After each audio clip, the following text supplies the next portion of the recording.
Okay, I'm Professor Tracey Loughran and I'm a chair in modern British history at the University of Essex. I work on the history of war and the history of gender, and I'm currently undertaking a big project on women's health in Britain between the 60s and the 90s.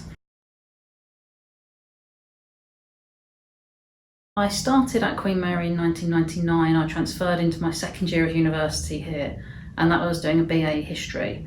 I then went on to do an MA in intellectual and cultural history between 2001 and 2002, and between 2002 and 2006 I did a PhD on the history of shell shock in First World War Britain.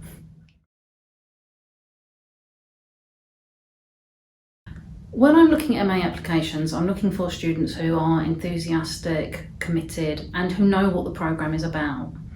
So I think any student applying to do a master's, they don't know quite what it's about. Most of us haven't got that sort of experience when we're at that level.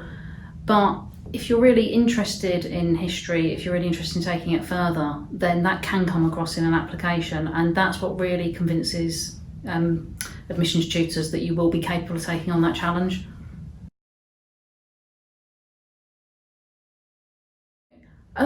When I was looking at universities in 1998, I didn't really know what to expect. I was a first generation university student from a working class background, and I found in the courses at Queen Mary a kind of sideways glance at history, thinking about the histories of the marginalised or the sorts of history that I hadn't studied at A level.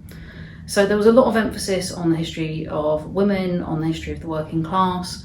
And when I was looking at the website, there were a couple of modules in particular that really stood out. One on sex and social control in the 19th century, which was on birth control movements, which I didn't even think at that point had a history.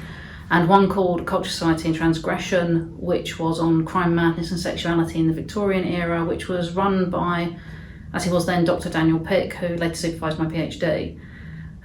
So what QM really gave me was a sense of history that could be told from a different angle, showing different perspectives, and a history about people who I hadn't necessarily studied before. And I think that has remained absolutely integral to my historical practice and what I want to pass on to students now.